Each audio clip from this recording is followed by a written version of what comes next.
Hi friends, welcome back to my channel. ఈరోజు మీకు ఈ సీరియల్లో ఏం జరిగిందో తెలుసుకోవాలి అనుకుంటున్నారా? అయితే వెంటనే మనం సీరియల్లోకి వెళ్ళిపోదాం. ఇక బాగి కళ్ళు తెరిచిందని డాక్టర్ వచ్చి చెప్పడంతో అందరూ కూడా లోపలికి వచ్చి చూస్తారు. అలాగే బాగి తన 2 చేతులతో మొహాన్ని మూసుకొని ఉంటుంది.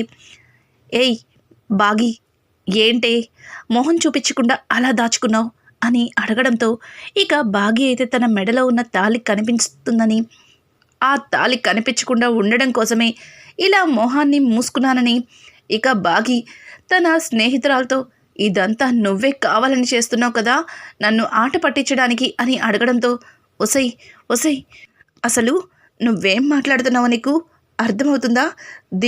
దిమాగ్ గట్ర ఖరాబ్ అయిందా ఏంటి? నీకు చిప్పు పోయిందా? అసలు తాళి కట్టించుకున్న సంగతే మర్చిపోయావు, ఇప్పుడేమో ఇదంతా డ్రామాలు అంటున్నావు. అసలు ఏం జరిగిందో చెప్తాను విను అని చెప్పి ఇక తన ఫ్రెండ్ జరిగిందంతా కూడా భాగ్యమతికి చెప్తుంది. అలాగే రామ్మూర్తి కూడా అవునమ్మా, ఇది అనుకోకుండా జరిగిపోయిన సంఘటన, ఇక నీకెలా ఉంది అని అడగడంతో ఒక్కసారిగా అందరూ చూసేసరికి బాగి మంచం మీద కనిపించదు. బాగి బాగి ఎక్కడున్నావే అని చెప్పి వెతుకుతూ ఉంటే ఇక భాగుమతి అయితే మిలిటరీ ఆయన మెడలో తాళి కట్టాడని వీళ్ళందరూ చెప్తున్నారు. ఇప్పుడు ఆయన నన్ను చూస్తే ఖచ్చితంగా స్పాట్లో షూట్ చేసి పడేస్తాడు, ముసుగేసి ఆయనకి ఎవరో చెప్పకుండా పెళ్లి చేసుకున్నానని నన్ను ఏం చేస్తాడో ఏంటో అని చెప్పి హడావుడిగా వెళ్ళిపోదామని హాస్పిటల్ నుంచి తప్పించుకోవడానికి ప్రయత్నిస్తుండగా ఇంతలో రాథోడ్ బాగీకి ఎదురొస్తాడు. మేడం, మీరెక్కడికి వెళ్తున్నారు అని అడగడంతో ఒక్కసారిగా బాగి అటు ఇటు దిక్కులు చూస్తుంది. రాథోడ్ గారు, ఎవరిని మేడం అంటున్నారు అని అంటుంటే, అదేంటమ్మా నిన్నే, నువ్వు ఇప్పుడు మా సార్ వాళ్ళ భార్యవి, మరి నాకు మేడంవే కదా అని అంటుంటే, ఊరుకోండి రాథోడ్ గారు, ఇప్పటికే నేను చాలా భయపడుతున్నాను. ఎక్కడ సార్ చూస్తే నన్ను స్పాట్లో షూట్ చేసి పడేస్తారేమో అని కంగారుగా అనిపిస్తుంది. ఈ తాళి నేను ఎలా కట్టించుకున్నానో ఏంటో నాకేమీ అర్థం కావట్లేదు, కొంచెం కూడా గుర్తు రావట్లేదు. అందుకే కదా మిలిటరీ ఆయనకి కనిపించకుండా తప్పించుకోవడానికి పారిపోతున్నాను అని చెప్పి ఇక బాగి అక్కడి నుంచి పారిపోతుంటే ఒక్కసారిగా ఇంకా అమరేంద్ర ఆగు మిస్సమ్మా అని అరవడంతో ఒక్కసారిగా షాక్ అయిపోయి ఒక బొమ్మలాగా నిలబడిపోతుంది.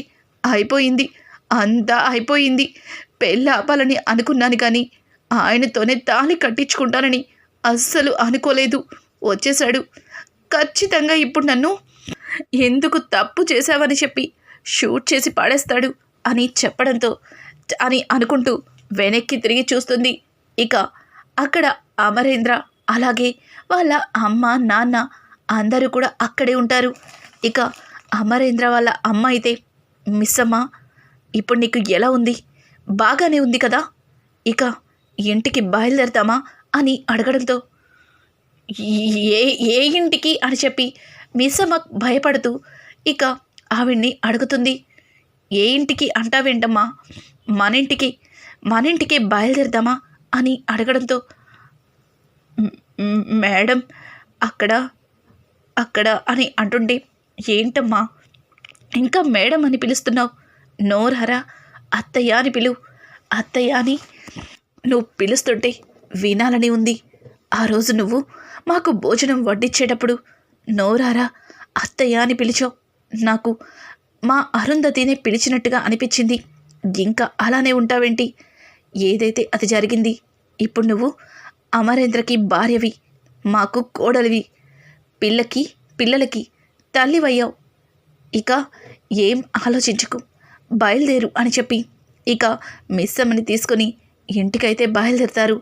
ఇద్దరు కూడా గుమ్మం బయట నుంచుని హారతి కోసం చూస్తుండగా ఇంకా ఇంట్లో పనిచేసే అమ్మాయిని పిలిచి హారతి ఇమ్మని చెప్తారు.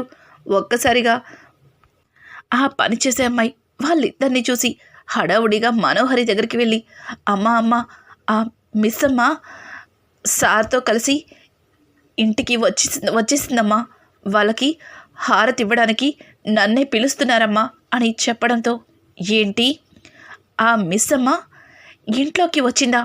అసలు దాన్ని ఎవరు తీసుకొచ్చారు? అసలు ఈ ఇంట్లో అది అడుగు పెట్టడానికి లేదు అని చెప్పి మనోహరి సీరియస్ అవుతుంటే, అమ్మ తీసుకొచ్చింది ఎవరో కాదు, సారే తీసుకొచ్చారు. అమరేంద్ర బాబే మిస్సమ్మని దగ్గరుండి మరీ తీసుకొచ్చారు. పైగా పెద్దావిడ వాళ్ళకి హారతి కూడా ఇమ్మంటున్నారు. నేను వెళ్తున్నానమ్మా, లేకపోతే నా ఉద్యోగం పోయేలా ఉంది. మీకు ఈ విషయం చెప్దామని వచ్చాను అని చెప్పి ఇక ఆ పని మనిషి హారతి పళ్ళాన్ని తీసుకొని వెళ్ళి వాళ్ళిద్దరికీ హారతిస్తుంటుంది. అది చూసిన మనోహరి, ఆగు, అసలు ఏంటి అమర్, ఏం చేస్తున్నావు? ఈ మిస్ అమ్మ మోసం చేసి నా స్థానంలో కూర్చుని నీతో తన మెడలో తాళి కట్టించుకుంది. అట్లాంటి అమ్మాయిని హారతిచ్చి మరి లోపలికి తీసుకురావడానికి నీకు సిగ్గనిపించట్లేదా? ఏం ఆలోచిస్తున్నావు అమర్ అని అడగడంతో ఇక అమరేంద్ర అయితే ఏమీ మాట్లాడ్డు. అమర్ వాళ్ళ నాన్న మనోహరి, తను ఈ ఇంటి కోడలు, అమర్ భార్య, తనని కించపరిచినట్టు మాట్లాడితే చూస్తూ ఎవ్వరం ఊరుకోం. ఏయ్, హారతిమ్మని చెప్తే ఇంకా అలాగే చూస్తున్నావేంటి అని చెప్పడంతో ఇక పని మనిషి హారతిచ్చి కుడికాలు లోపల పెట్టుకి లోపలికి రమ్మని ఇక అమరేంద్ర వాళ్ళ అమ్మ చెప్పడంతో ఇక పని మనిషి హారతి అయితే ఇస్తుంది. హారతిచ్చిన తర్వాత అమరేంద్ర వాళ్ళ అమ్మ మిస్సమ్మని చెయ్యి పట్టుకుని లోపలికైతే తీసుకొస్తుంది. ఇక మిస్సమ్మ చాలా భయంగా కుడికాలు లోపల పెట్టి లోపలికి అడుగుపెట్టి అక్కడికైతే వస్తుంది.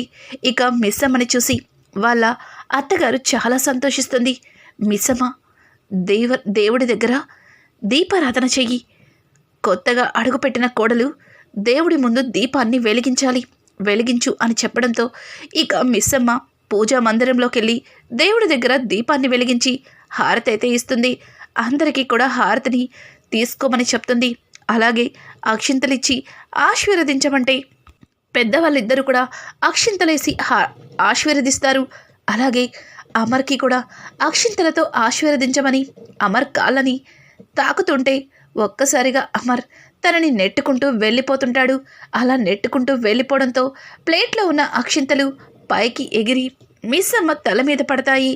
ఆయన చేతుల మీద మిస్సమ్మని ఆశీర్వదించకపోయినా చూశారుగా, ఆ దేవుడే వాళ్ళని ఆశీర్వదించేలా చేశాడు అని చెప్పి ఆరు ఇక గుప్తాతో అంటుంది. గుప్తా, పెళ్లి చేశానని సంతోషపడుతున్నావు, కానీ నీ భర్త ఆ మిస్సమ్మని తన భార్యగా అంగీకరించాలి కదా బాలిక. తను మోసం చేసి పెళ్లి చేసుకుందని నీ భర్త మిస్సమ్మ మీద ఎంత కోపంగా ఉన్నాడో చూస్తున్నావు కదా. ఇక తనని భార్యగా ఎలా ఒప్పుకుంటాడనుకుంటున్నావు అని అంటుంటే ఆరు, లేదు, ఖచ్చితంగా ఆయన మిస్సమ్మని భార్యగా దగ్గరికి తీసుకునేలా నేను చేస్తాను. పెళ్లి చేసిన నాకు వాళ్ళిద్దరినీ కలపలేనా అని చెప్పి ఇక ఆరు గుప్తాతో అంటుంటే, అది సరే బాలిక, ముందు నీ పిల్లలు చూడు, మిస్సమ్మని ఎలా అసహించుకుంటున్నారో. ఒకప్పుడు మిస్సమ్మని చూస్తుంటే మిస్సమ్మలో నువ్వు కనిపించేదానివి, కానీ ఇప్పుడు మిస్సమ్మని వాళ్ళు పూర్తిగా అసహించుకుంటున్నారు. మరి వాళ్ళకేం సమాధానం చెప్తావు అని అంటుంటే ఇక ఆరు పిల్లల్ని చూసేసరికి పిల్లలు మిస్సమ్మని చూసి అసహించుకొని అక్కడి నుంచి వెళ్ళిపోతుంటారు. ఇక ఆరు పిల్లలలా చేయడాన్ని గమనించి, పిల్లలు, తనే ఈరోజు నుంచి మీకు అన్నిన్ను, కానీ ఎందుకు తనని అలా అసహించుకుంటున్నారు? మీరే కదా మనోహరితో పెళ్ళి జరగకూడదని చాలా ప్రయత్నాలు చేశారు. మరి మనోహరికి పెళ్లి చేసుకోలేదు, కానీ మిమ్మల్ని అమ్మలాగా చూసుకునే మిస్సమ్మని మీకు తల్లిని చేశాను. తననెందుకు అలా బాధ పెడుతున్నారు అని చెప్పి ఇక ఆరు అయితే పిల్లలతో మాట్లాడుతుంటుంది. పిల్లలు అక్కడి నుంచి వాళ్ళ గదిలోకి వెళ్ళిపోవడం మిస్సమ్మ కాస్త బాధని కలిగిస్తుంది. ఇక మిస్సమ్మ అయితే, మేడం, పిల్లలు అని అంటుంటే, మిస్సమ్మ, మేడం ఏంటి? నన్ను నోరారా అత్తయ్య అని పిలవమని చెప్పాను కదా, కానీ నువ్విలా మేడం అంటే అసలు ఈసారి అస్సలు ఊరుకునేది లేదు అని చెప్పి ఇక అమరేంద్ర వాళ్ళ అమ్మ మిస్సమ్మతో చెప్తుంది. ఇక్కడ చూస్తే మనోహరి అదంతా చూసి కోపంతో రగిలిపోతుంది. ఆంటీ, అసలు మీరేం చేస్తున్నారో అర్థమవుతుందా? అసలు ఈ మిస్సమ్మ ఈ ఇంట్లో ఎలా అడుగు పెట్టిందో అంతా మర్చిపోయారా? ఇప్పుడు మిస్సమ్మని ఏకంగా కోడల్ని నెత్తికెక్కిచ్చేసుకుంటున్నారు. తను అమరేంద్రకి మోసం చేసి పెళ్లి చేసుకుంది. అసలు ఇట్లాంటిది ఈ ఇంట్లో ఉండడానికి వీల్లేదు అని చెప్తుంటే ఆ మాటలకి అమర్ వాళ్ళ అమ్మ మనోహరి, చూడు, నువ్వు ఈ ఇంటికి ఒక పెయిన్ గెస్ట్గా నా కోడలికి స్నేహితురాలుగా వచ్చావు. ఇప్పుడు ఈ ఇంటికి కోడలవ్వాలనుకున్నావు. కానీ ఆ దేవుడు నీకు మా అమర్కి ఎటువంటి సంబంధం రాయలేదు. అందుకే నువ్వు ఈ ఇంటికి కోడలివి కాలేకపోయావు. దేవుడు అమర్ జీవితంలో మిస్సమ్మే తన భార్యగా రావాలని రాసి పెట్టాడు. ఇది ఆ దైవ నిర్ణయం. ఇంతకు మించి నీకు ఇంకేం చెప్పాలని అని అడగడంతో ఇక అక్కడి నుంచి మనోహరి కోపంగా పైకైతే వెళ్ళిపోతుంది. ఇక మనోహరి అయితే కోపంతో అసలు మిస్సమ్మేంటి ఇంత పని చేసింది? ఈ మిస్సమ్మని ఎలా తప్పించాలి? అయినా అంతలాగా ప్రేమించిన ఆరునే అమర్ నుంచి దూరం చేశాను. ఈ మిస్సమ్మని దూరం చేయడంలో నాకేమన్నా కొత్త? చూడు మిస్సమ్మ, నా స్థానంలో కూర్చుని అమర్ని పెళ్లి చేసుకున్నావు. ఇప్పుడు నువ్వు అమర్తో కలిసి సంతోషంగా ఉంటే చూస్తూ ఊరుకుంటా అనుకుంటున్నావా? చిన్ననాటి నుంచి కలిసి పెరిగిన ఆరునే పైలోకాలకి పంపించాను. ఒక్క మూడో కంటికి కూడా ఆ నిజాన్ని తెలియనివ్వలేదు. ఇప్పుడు నువ్వొచ్చి నా స్థానాన్ని లాక్కుంటే చూస్తూ ఊరుకుంటానా? చెప్తా నిన్ను ఈ ఇంటి నుంచి కాదు ఈ లోకం నుంచే నిన్ను ఎలా పంపించాలో నాకు తెలుసు కదా అని చెప్పి ఇక మనోహరి అయితే ఒక రకంగా నవ్వుతుంది. గుప్తా అయితే ఇక ఆరుని చూసి ఈ బాలిక తన భర్తకి పెళ్లి చేశారని తెగ సంబరపడిపోతుంది. ఇక్కడి నుంచి తన భర్త పడుతున్న కష్టాలను చూసి, అలాగే సొంత స్నేహితురాలే తన్ని ఎంతలా మోసం చేసిందో తెలుసుకొని మరింత కుమిలిపోతుంది.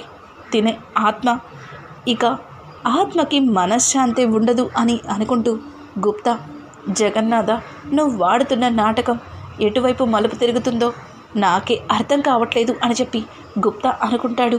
ఇక బాగి అయితే అమర్కి ఎలా దగ్గరవుతుంది? అలాగే అమర్ గదిలో ఉన్న అరుంధతి ఫోటోని బాగుమతి చూస్తుందా? అసలు అమర్ తన మెడలో తాళి కట్టినప్పుడు బాగికి ఎందుకు గుర్తులేదు? ఇవన్నీ కూడా రానున్న ఎపిసోడ్స్లో తెలుసుకోవాలి అనుకుంటే మా ఛానల్ని సబ్స్క్రైబ్ చేసుకోవడం మాత్రం మర్చిపోకండి. Thanks for watching. Hi friends, welcome back to my channel.